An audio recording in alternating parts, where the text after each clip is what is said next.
Welcome to Women Kicking Glass, the only radio show on OC Talk Radio dedicated to empowering women to be the best leaders they can be in any endeavor they choose.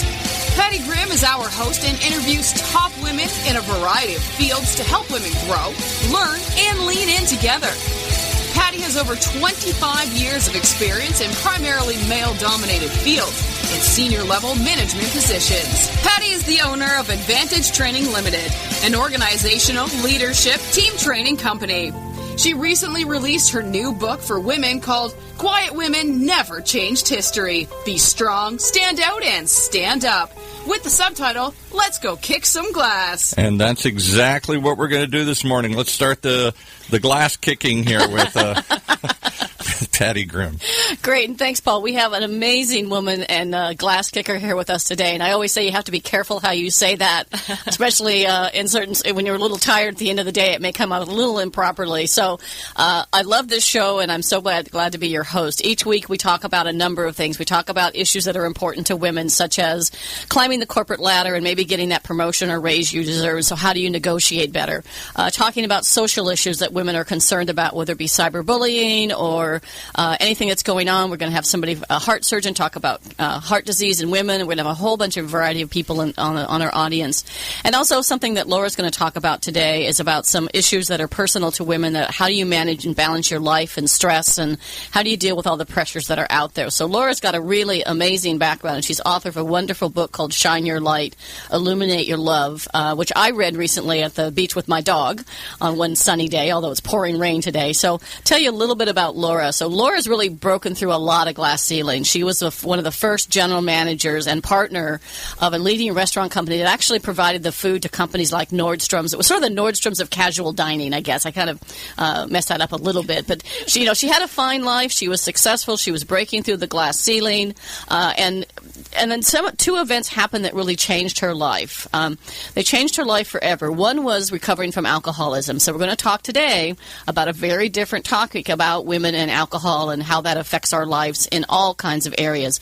And then she also got her master's degree in spiritual psychology, which I think really illuminated her life, to use her word. And she found that, we needed to think about an inside-out approach to how we manage our lives. We can't think about just how we look on the outside. We need to think about how we look on the inside. And so based on all those things, she decided she was going to develop her own self-leadership skills and how to deal with these rocky circumstances. And she learned that, she could live her life with grace and ease and power and be free from stress. And I think it's really informational and super helpful. So in 2012, Laura founded her own company called Laura Dewey Consulting. And she believes that people need to access life-changing information if they want it. And she provides that amazing information. She's passionate, a personal leadership coach. She's a speaker. And as I said, she's author of the book Shine Your Light, Illuminate Your Love, chronicles of her rocky road from addiction to insecurity to strength, self-acceptance, and eventually finding her way. And so I'm really thrilled to have Laura here today and talk about this very interesting topic. Thank you, Patty. It's such a pleasure to be here. Thanks for having me. Yeah. And so you went from being a successful woman in business for decades, and then you decided to have your own vibrant coaching practice. Can you share a little something specifically about that today? But what's that all about? How do you go from running a restaurant that's the Nordstrom's equivalent of restaurants to a coaching business? Well, I used to think that it was a big jump. It was very different, but I was always known as a leader and mentor all throughout my years with that company. And women looked up to me. I was the first female partner, the first female this and that. And but I think I have the soul of a teacher. My undergrad is in education. Yep. And, once I got my master's in spiritual psychology, I realized that I had some skill in this area, that I have an ability to work with people on a deep level. And so putting the leadership, mentorship, teaching and training all together, it's a natural fit, and it's not all that different than what I used to do. Yeah, so I started out in education as well, and then I got Proposition 13 came along, which eliminated basically the tax base and eliminated all new teachers. And so I ended up going into banking because my godfather was a VP of a big bank. got into it, and I loved it. But I loved it from the teaching aspect, and eventually got into training and learning. And people ask me, how did you do what you do? And I really say, it was experience, breaking through those ceilings, but experience, but also wanting to teach and make a difference and help people be the best that they could be. Amen. Yeah. So tell me about your spiritual psychology. What is that? Oh, you're asking me that question.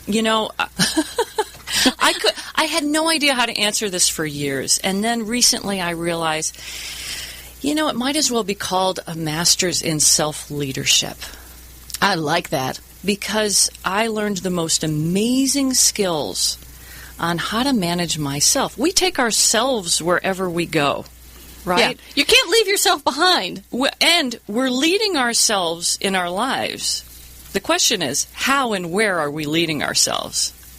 Right? Right. And so now I know how to lead myself effectively in a way that serves me instead of, we'll talk about soon, a way that did not serve me. Yeah. Yeah, so I really like that, a way that served you. And now, so how does that extend now into your coaching business? Well, the core of my business is about self-leadership. And for me, there are 3 parts to that. The first is self-awareness. When you go to program your GPS, it first needs to know your current location. Well, and it needs to sync signals. Yes. So in order to grow, you have to know where you are now. So I work with my clients to really understand themselves and accept themselves. What are their strengths? What are their opportunities? What are their core values? And what on earth do they want? It's hard, I think, for women in particular, to know what you want. You'd be surprised how hard it is to pull it out of someone. There's so many shoulds out there. I should want this. I should do this. I should. What do you want? In the deepest part of your soul, what is your soul yearning for? So self-awareness is first. Awesome. Second, learn new skills. I'm all about skills and tools. When you work with me, you leave with things, concrete skills. It's not all airy-fairy. It's not airy-fairy, touchy-feely, kumbaya? Well, a little of that. I want you to come through me and out, right? Yeah. I don't want you to be a client for life, unless, of course, you want to be. But I call the stuff I teach the stuff no one taught us in school. Emotional intelligence. What are emotions? Where do they come from? What on earth do you do with them? How do you react in a way that's more measured and less emotional? How do you have deep conversations? How do you deal with difficult people? These are all things nobody teaches us, and I think it's a tragedy. And then the third step is I believe in experimentation. My work is highly experiential. I don't want you to come into a session and commit for the rest of your life to do A, B, or C, because guess what? You're probably going to fail. I want you to take a new skill and try it once. Yes. Yeah. And if you like it, do it again. If you don't, throw it out. Only you can decide what's right for you in your life. Yeah. And so through experimentation, we build new habits. And so for me, self-leadership is those 3 things. Yeah, we have so many things in common because I really talk about the things women need to do. One is, be strong. So know what your strengths are. Emotional intelligence is something that is really, really important. So it's based on the book by Goldman, Daniel Goldman, that basically he did research with people from age like 2 years old up into their 80s about what made somebody different and better or more effective. Was it EQ or IQ, right? What he found from all of his research that those with really high IQ, those people that we think are scary smart, that are just brilliant people, they're successful, but they're not as successful as somebody who has EQ, emotional intelligence, and IQ. Yes. So know what your strengths are, right? Have a personal vision that you stand on, that you use to make decisions. That is your why.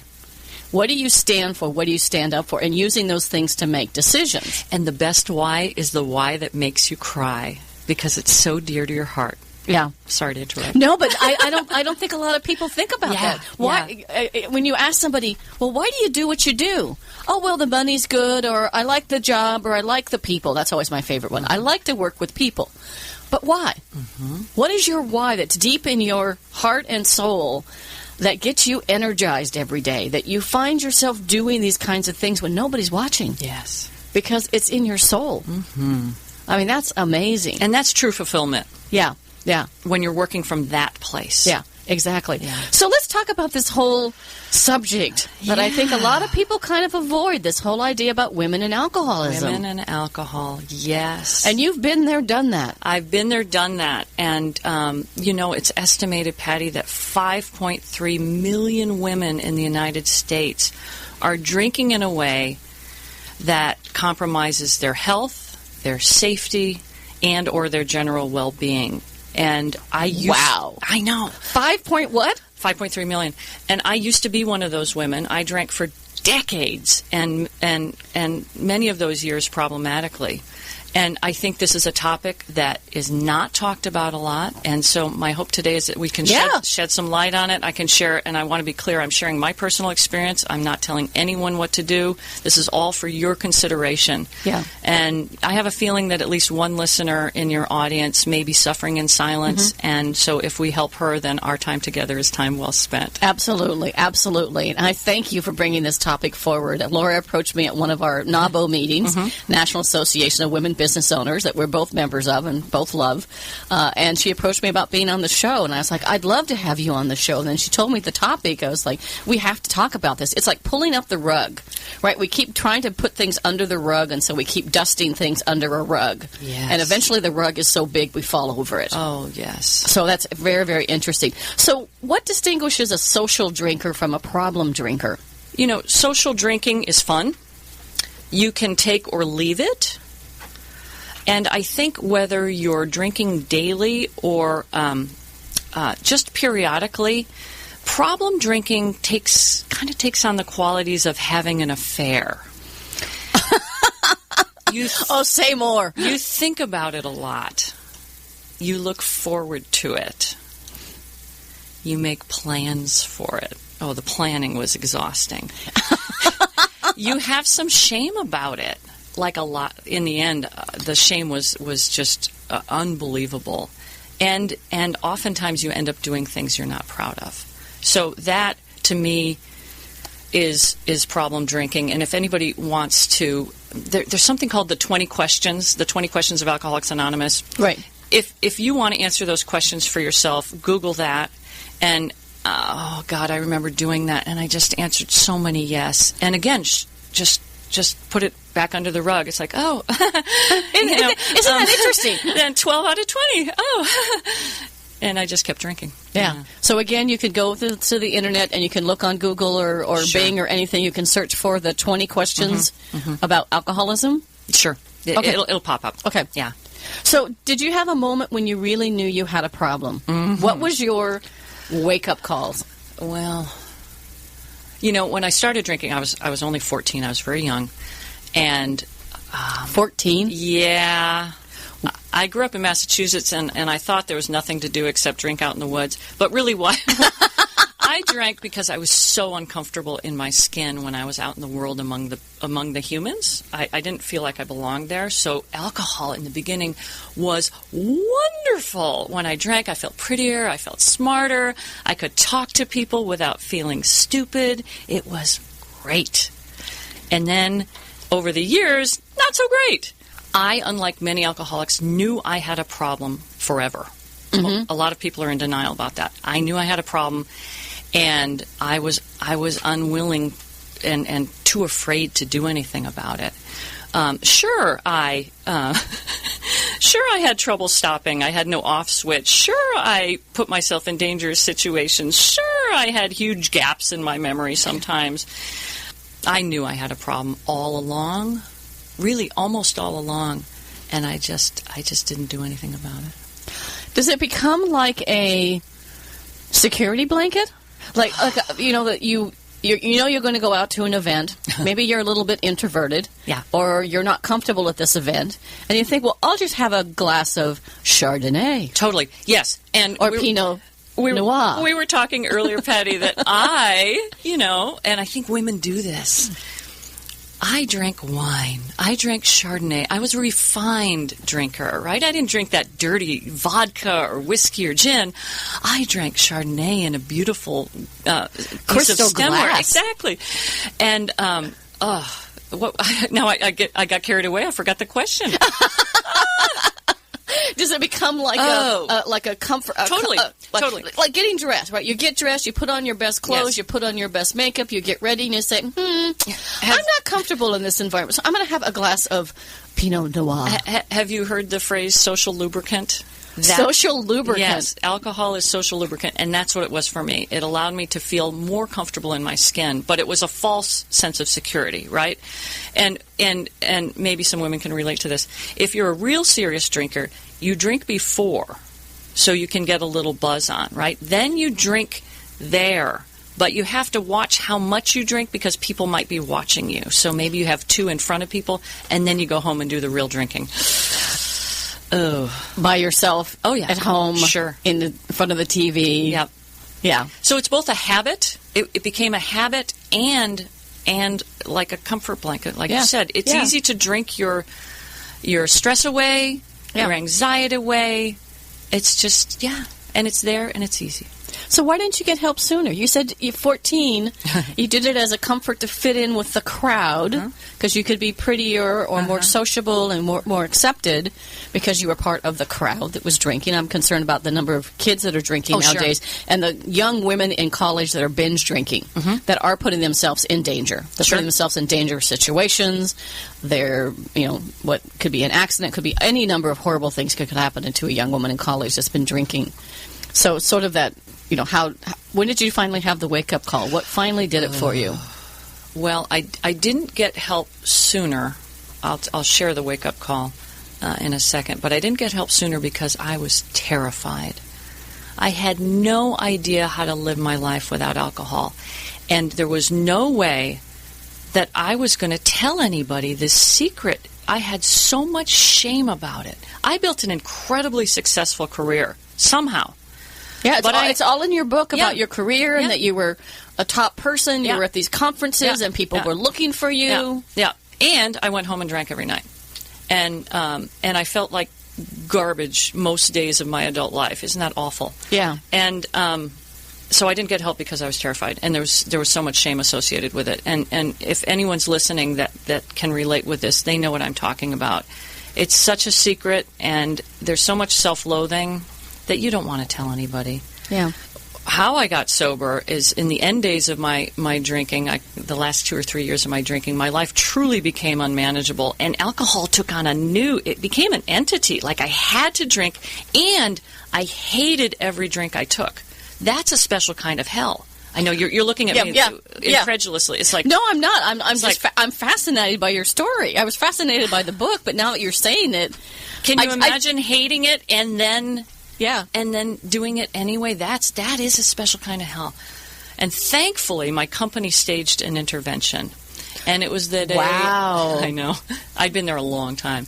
And it was the day I both dreaded and longed for, because now I had been officially found out, and I had to do something about it. Or who knows what would have happened to me. Yeah. Wow. So yay.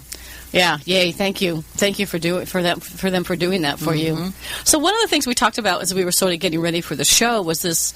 I've heard about it. I haven't seen it, or maybe I'm just blind to it. Is there seems to be a number of young mothers or young women that are getting into this alcohol cycle where they're send the kids off to school. Maybe they have a little bit of anxiety. They're trying to be the perfect mom, the perfect this, the perfect that, so they drink. Yes. And then the anxiety leads to depression. The depression leads to more anxiety, which leads to more drinking. So what is your advice or experience on that? I don't have children. I lived alone most of my life. But you now have an incredible husband. Amazing. And that happened after I got sober. There's no accident there. So I drank alone. And so I think women may find themselves alone, or they have a small child, so they figure they can drink a little. The child's home, or the child goes to school. They have time. And like I said, wine. They may be drinking wine or something sweet and frou-frou. And it starts out fun. It really does. It's relaxing and fun. But then for some people, not everyone, something changes and it becomes problematic. And then starts the cycle of feeling guilty for doing it, having some self-loathing, a lot of shame. If your child's home, you're drinking in front of them, but I think women put a lot of pressure on themselves to be perfect. Yep. We judge ourselves more. We were talking, it's raining today, so we were talking about bad hair, and I said, bad hair, that's one reason I drank. I had these beliefs about myself, and now it's like, who cares? Yeah. Who cares what my hair looks like? And those standards, those invisibly high standards that we set for ourselves cause a lot of stress and anxiety. Yeah. And it's a wonderful thing to drink over. Well, and I know I've heard there are groups of women that get together for lunch, and Sure. they'll have a couple glasses of wine, and 2-3 o'clock they go pick up the kids, and Yep. the husband doesn't get home, whatever happens to be going on in their lives, and then it sort of just becomes this social that eventually can almost get out of control. Yes, it's lovely until it takes that turn, and unless you've taken that turn, you don't know what I'm talking about. But just know that, like, I believe alcoholism is kind of like a wick. And for some people, it burns very, very slowly. Some people quickly. And eventually, boom, on the end, And so some people never reach the boom. Other people do. It's an interesting analogy. So where does some of this, based on your experience, and I can talk about mine as well, but also and your psychology degree, where does this perfectionism come from in women? It doesn't seem to affect men as much as women. I have sort of my theory, but where do you think this perfectionism comes from in girls growing up, and then eventually we become women? Well, I think it's the messages we receive from the media. I think it's a desire to appeal to men. I don't know. It could come from our parents, absolutely. Absolutely. I think it's different for everyone. Yeah. It's different for everyone. We pick up things in our childhood, and then we believe them, Yep. and they affect our lives. Yeah, because I know for me, I'll talk about my personal experience. I grew up in a very loving, caring family with a father, mother who cared for me, that taught me I could do anything I ever wanted to do as long as I put my mind to it. Very supportive family. And yet, there was this little bit about always needing to be perfect. Right? I was a tomboy. My brother was perfect. My brother was quiet and shy, would sit in one room for hours with one toy, and I was truly a Tasmanian devil. I was climbing trees. I was always tearing my dresses. My mother would never dress me in white because I was like Pigpen. I just attracted dirt. And so I always had this idea that I was never quite good enough. I wasn't perfect. Right? I didn't have the perfect hair.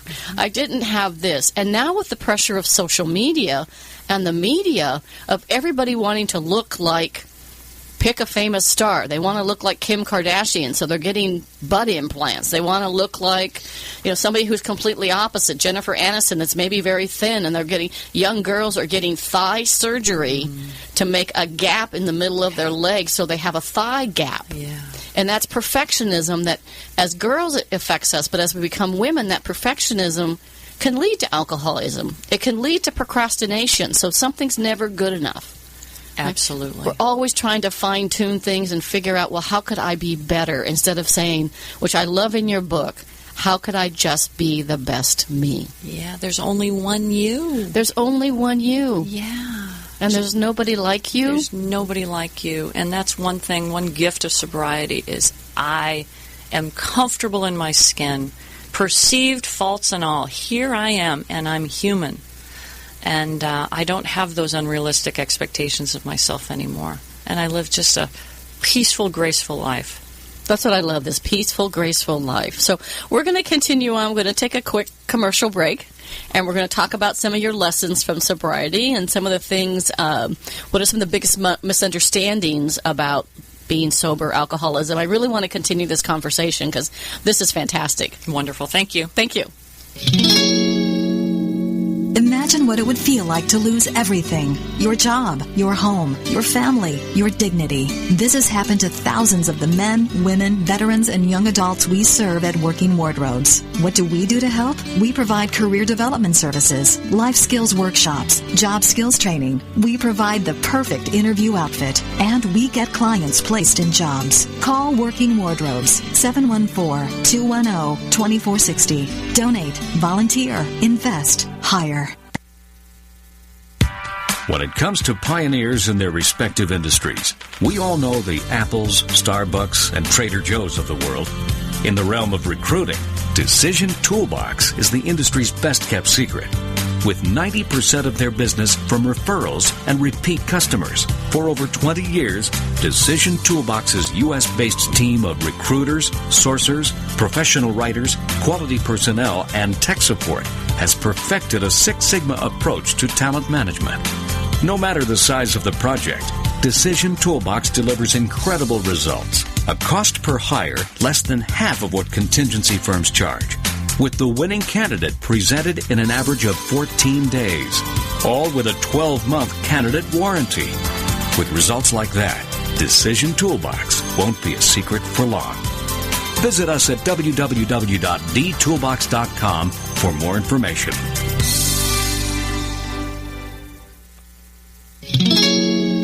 All right, we're talking a lot off cam here, but I wish we could record some of this stuff here. Back to Patty again. Very, very interesting. Thank you for sharing all this stuff. I'm sure it's not easy to discuss this, or maybe it helps to discuss it. Does it help to discuss all these things? It's not difficult at all. When I first got sober, I was so full of shame. I didn't want anybody to know anything. I held my anonymity very closely, and now my shame is lifted. I know that I can help people. This is not difficult at all. This is a joy. Yeah. In fact, it was interesting. I was at a members-only mixer with Laura at a friend's house, and somebody said something about a glass of wine, and she just said, "No, thank you. I'm an alcoholic. I'll stick with water." I mean, yeah, and I throw that out there. I don't have to. I can say, no thanks. It can end there. Yeah. But I throw it out there because if someone has a problem, guess what? They'll be talking to me in the corner. Yeah. And I like that. I like to be available and wave my flag a little bit. Absolutely. Yeah. So what are some of your biggest lessons from sobriety? Do we have time? Well, most importantly, first and foremost, that I'm okay. That I'm okay. You're okay. I'm not broken. I don't have to hide. I do belong out with the people, because I didn't think I did. You have something to give? Yes, so I'm okay. I'm comfortable in my skin for the first time in my life. I've been sober 13 years, so and some change. So that's super cool. I have an inner confidence that I never thought was possible, a high level of self-acceptance, and a lot less self-judgment. So that's been such a gift. Another really important thing that I had to learn, I couldn't do it myself. I tried to moderate my drinking forever. I tried to stop forever. Right. For whatever reason, I couldn't do it. And I was one of those women, still suffer from this to a certain extent. Mm-hmm. I got to do it myself. If you want it done right, do it yourself. Yeah, yourself. And if I was good enough, I could have quit. And for me, no, I couldn't. And some people can. I have met people who stopped drinking. I think it's wonderful. Right. But I was not that. I was not that woman. I also learned there's a whole world out there beyond alcohol that I had no idea was there. Wonderful people, rich relationships, like presence. I was never present if I was under the influence. And, oh, my goodness. And probably most precious, I have an amazing relationship with a higher power now. Right. My faith is at it's probably the most important part of my life. So, all gifts of sobriety. Yeah, and your husband. Oh yeah, yeah. You found your soulmate. You found the person of your life when you were sober, and you couldn't see or find this individual with the alcoholism in front of you. No, I never even had a real boyfriend. I met my husband when I was 40. That's not that old. Well, I did a lot of friends with benefits kind of stuff. I did a lot of flinging, truth be told. I threw myself at men, hoping that it would stick. But if they wanted to keep me in any way, I ran for the hills because I had no idea how to be close to someone. I had no idea. Yeah. And that's why I drank, so I could keep a layer between me and the people. Yeah. It was a shield. Totally. You could put that glass of Chardonnay between you and them. Yes. So what are some of the biggest misunderstandings people have about sobriety? Well, I thought that Alcoholics Anonymous, by the way, I got sober through AA. I didn't go to rehab, and that was just me. Other people have other paths. Yeah, it's choice. So I thought that AA was a bunch of people sitting in a dark, smoky, even after smoking became illegal. I just pictured, smoky basement, everyone's holding onto their chairs and jonesing for their next drink. And I found exactly the opposite. I found generous, loving, open, high-quality people of all persuasions. We are everywhere, by the way. Doctors, lawyers, we're your stay-at-home moms, we're your high-powered executives. We are everywhere. I meet sober people everywhere. That's a myth. It's not a dark basement. There's a myth that people struggle every day. Some maybe do, and in the beginning, I sure did. Right. But I don't struggle. Somebody said just over the weekend, it's nice that you and your husband have each other to support each other. I'm like, there's nothing to support because, like, I'm pretty clear I never want to drink again, and I'm also aware that when you say that, be careful because I'm only one drink away from being off and running. Right. You know, alcoholics are down and out losers. Not true. As I said, we're everywhere, and we're all kinds of different people. Oh, there's a big myth that without alcohol you'll never have fun again, and that is so not true. Yeah. The fun is just different, and you're more present for it. Yeah. There's a myth that sober people can't be around alcohol. That may be true for some. For me, it's not. I was at a party over Super Bowl weekend with just copious alcohol, and it just made me more clear how much I don't how much you disliked it. And then the last myth, I think, is that people go to meetings because, I mean, for years, people say, why do people go to meetings after 20 years? For some, perhaps it's because they have to, but for most, it's because they want to. They want to be a beacon of hope for others, and also, they're really good. I have a friend who went to some meetings with my husband, and he's like, I may go just on my. He doesn't have a problem with alcohol. I may go just on my own because it's. I think every human should go through Alcoholics Anonymous. So, yeah, it's something you want to do, basically. What makes it so hard to get sober and then maintain your sobriety? It's like we can all go on those diets where we can lose, whatever number of pounds, 5 pounds, 10 pounds in a month or whatever it is, but then we gain it back. And so why is it so hard for people to find sobriety? And then why is it so hard for people to maintain it? I can speak about my experience. So I already shared why it was hard to get sober was all about fear and shame. For me, well, why is it hard for people to stay sober? For me, it was critical to have a relationship with a higher power. There's something about faith and realizing that there's a lot of things beyond my understanding. It just helps me. It just helps me. You have to admit you have a problem. And a lot of people don't. They want to fight the world. They want to stay out of acceptance.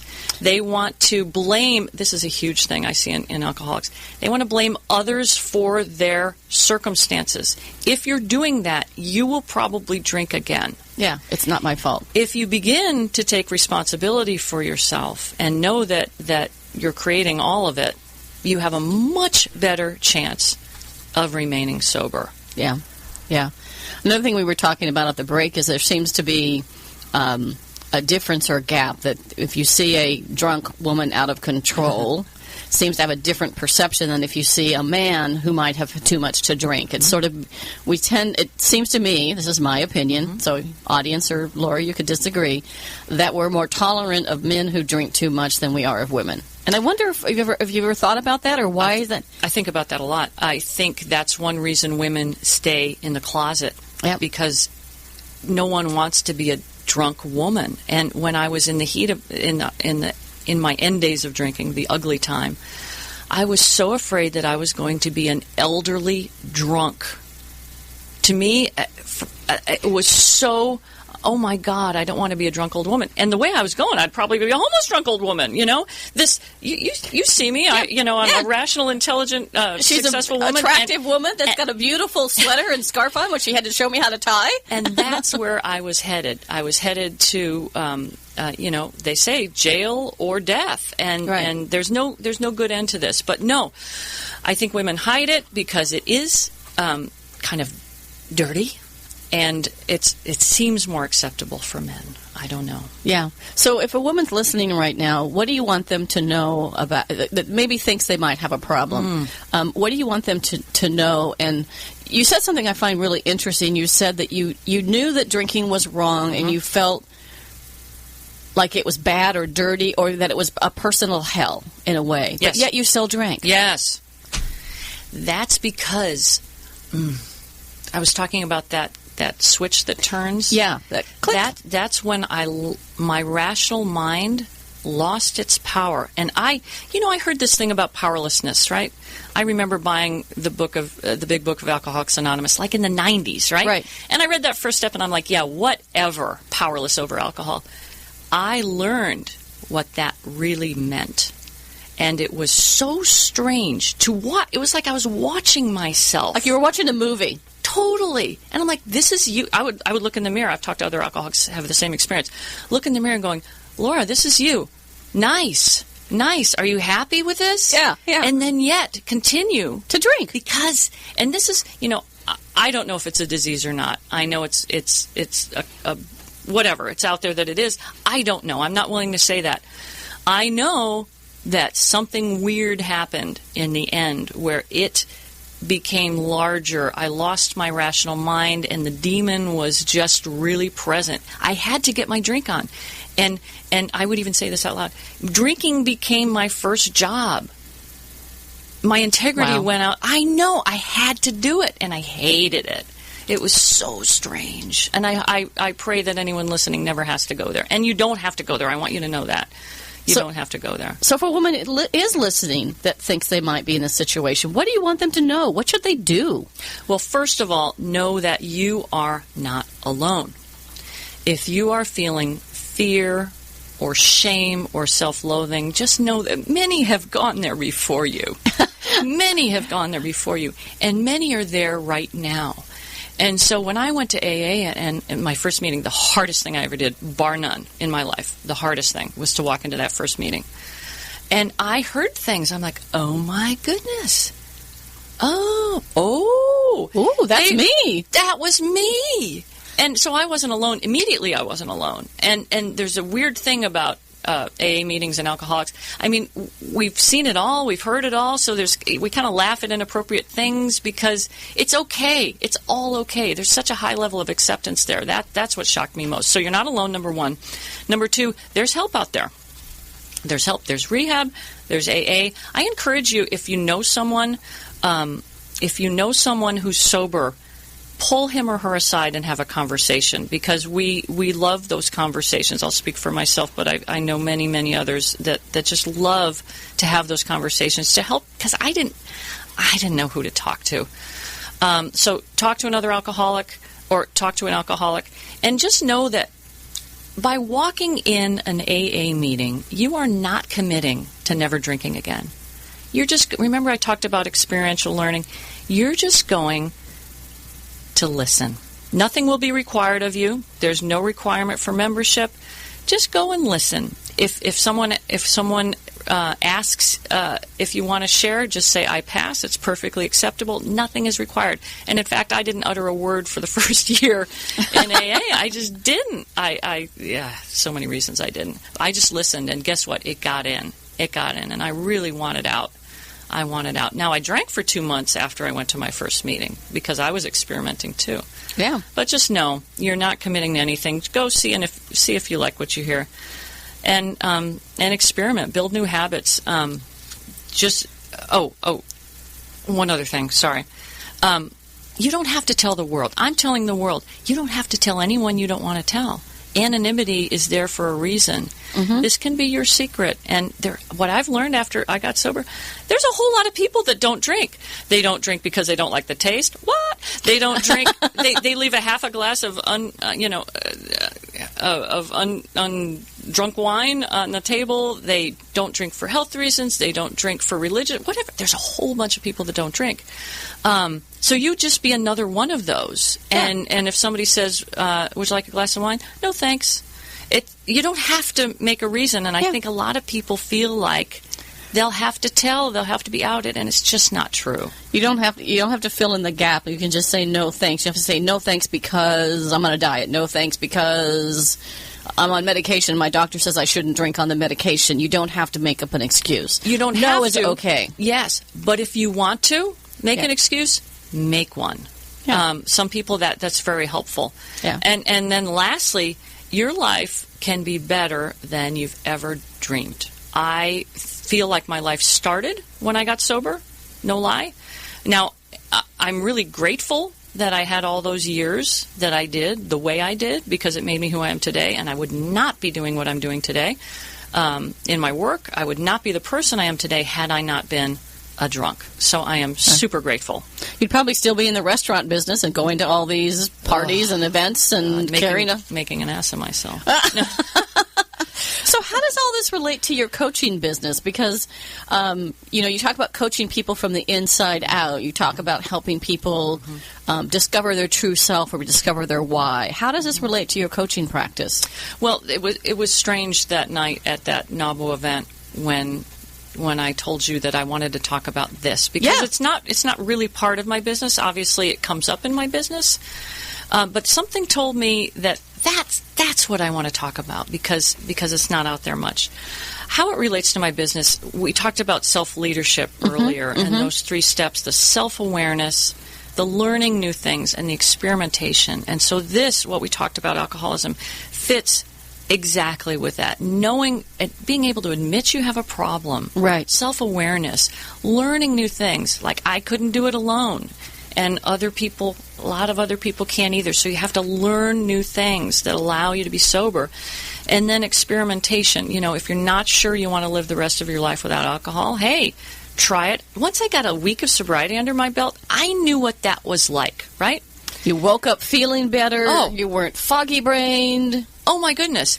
And this happens to a lot of people. They start feeling good, so they think, oh, I can drink, right? And this time I'll be able to moderate. Not true. And every time I drank during those 2 months, it got worse. It snowballed more. Yeah. And finally, the day I stopped was I had a golf date with somebody, a guy that a good friend of mine, loved him. We're in Scottsdale, beautiful golf course, beautiful day, and I felt like crap. And I said, because I knew what it was like to feel good, right? Yeah. And that day I said, I will never feel like this again. Yeah. And so December 29th, 2003 is my sobriety date.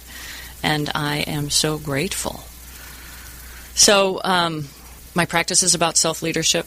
Okay. Getting sober requires self-leadership, and self-leadership is all about choices. Right. And once I got help to be able to make the choice, remember I lost my power. Right. I felt like I lost my power. I choose in every day, just like I choose in my relationship with my husband. I choose in my work. I'm not a slave. I'm not chained to anything. I have to make choices, and to me, self-leadership is about making choices that serve you.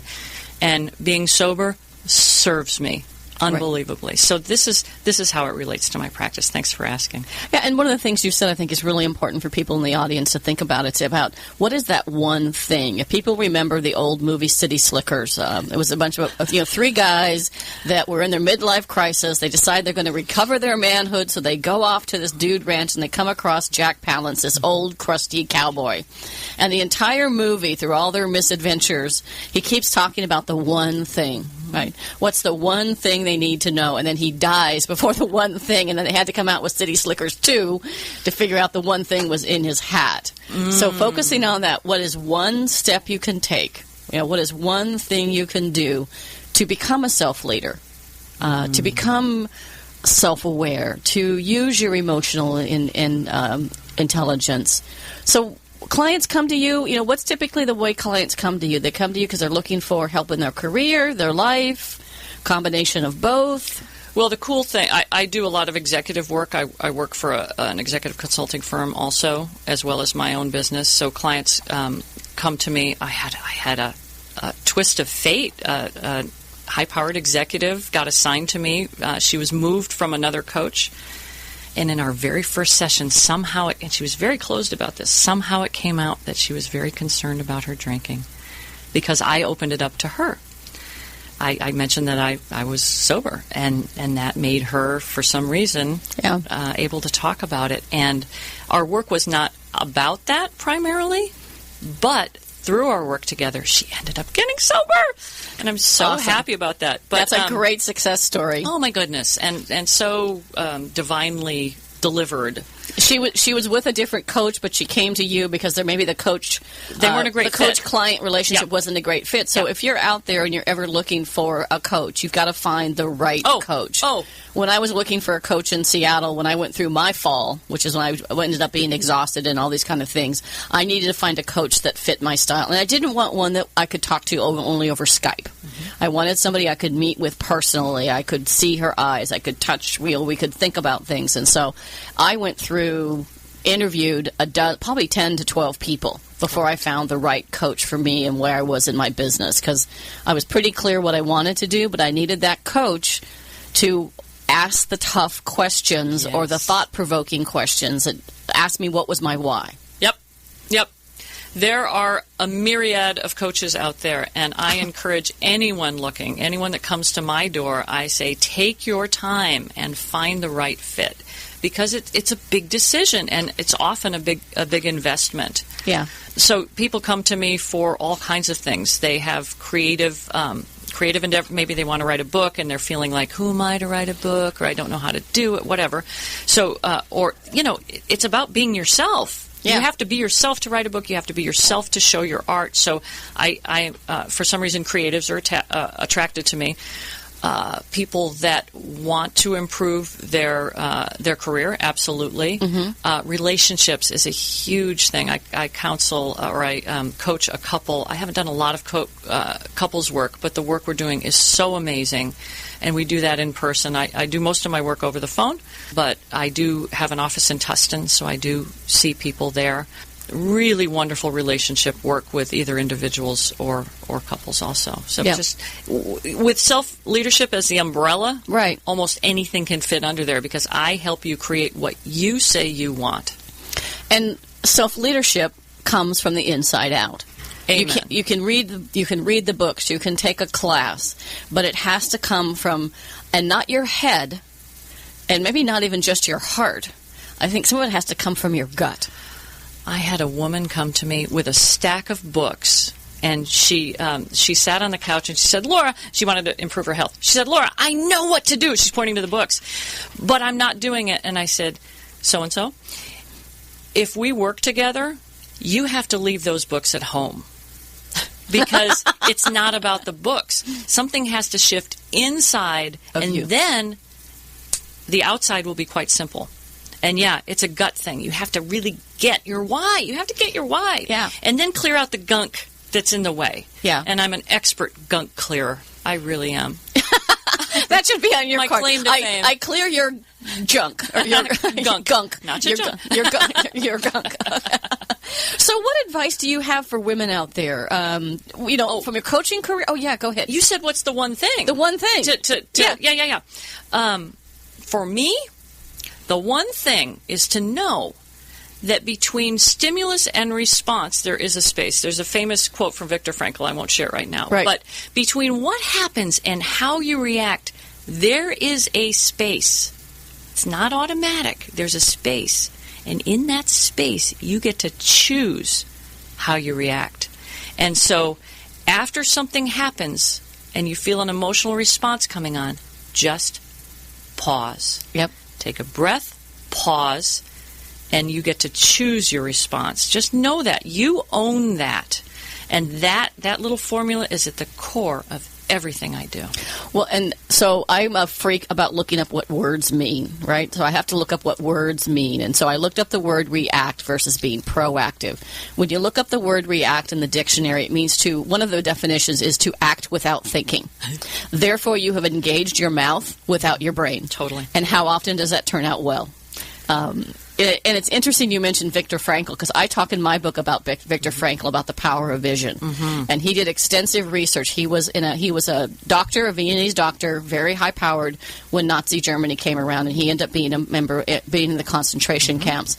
And what he talked about in his research is the one thing that kept him alive was being able to learn something from being in the concentration camp and being able to share that in the world. Meaning. And what he found was the thing that kept these people going was they had something meaningful to do in their life that wasn't finished. And those that survived, that was the common core. They had a vision. They had the one thing they wanted to do. They had their why.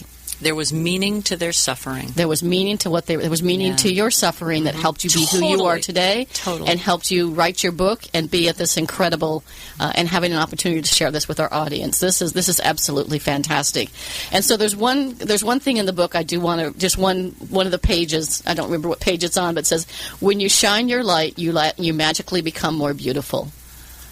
It's true.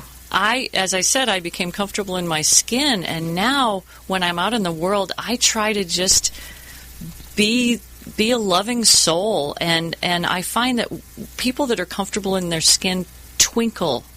You know what I'm talking about? Yeah. They have a little twinkle in their eye. They and a real shine. Presence about them, and they can be. I'm a little odd looking. I'm not classically beautiful.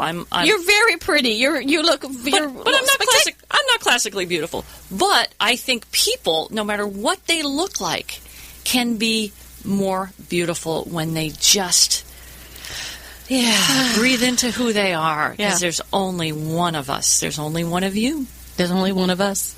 So how do people get in touch with you? I think the best way is through my website. I'm at lauradewey.com. And I would be happy to connect with anyone or just have an exchange with anyone who has any questions about what we talked about today. And maybe they're not comfortable talking to anyone else. Or if you want to just call me and talk about my work, that would be awesome too. Yeah. There's a reason, that shining light. There's a reason we were attracted to one another in some of these meetings when we sat and chatted and talked. There's a reason there's that sort of connection there. And again, Laura's book is called Shine Your Light. Illuminate Your Love, 12 Steps to Attracting Relationships of Your Dreams. And because of all the things she's been through and all the lessons she's learned, she found the love of her life. And the last thing in the book says, your light is uniquely beautiful, let it shine. And I absolutely love that. Absolutely love that. So thanks so much for being here. This was truly, truly a pleasure. Thanks so much for having me. I had a blast. So much fun.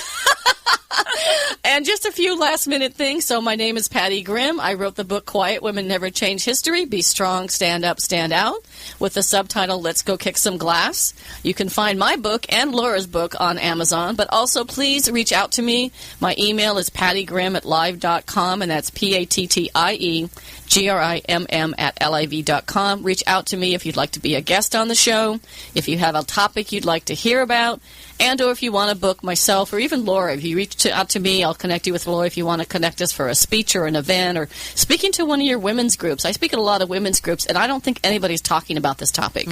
So I'm thinking maybe that's something that I know you've been doing, but something like how do you talk about this at a chamber event or at a women's professional network event? Because I think there are a lot of women that are going through this, that are in denial, and that are sitting back thinking they're alone. Yes. Yeah. Far too many. Far too many. Well, thanks so much for being here. Fabulous show. Great topic. And thanks, Laura. Thank you, Patty. Have a good one. You too. Bye-bye. Thanks for listening to Women Kicking Glass, the only radio show on OC Talk Radio dedicated to empowering women to be the best they can be. Listen each week or download the podcast at patty.grimm.podbean.com. To reach out to Patty to schedule a speech webinar or to learn more about her leadership and team training, contact Patty at pattygrimm@live.com for more information about her company and her books. Have a kicking day.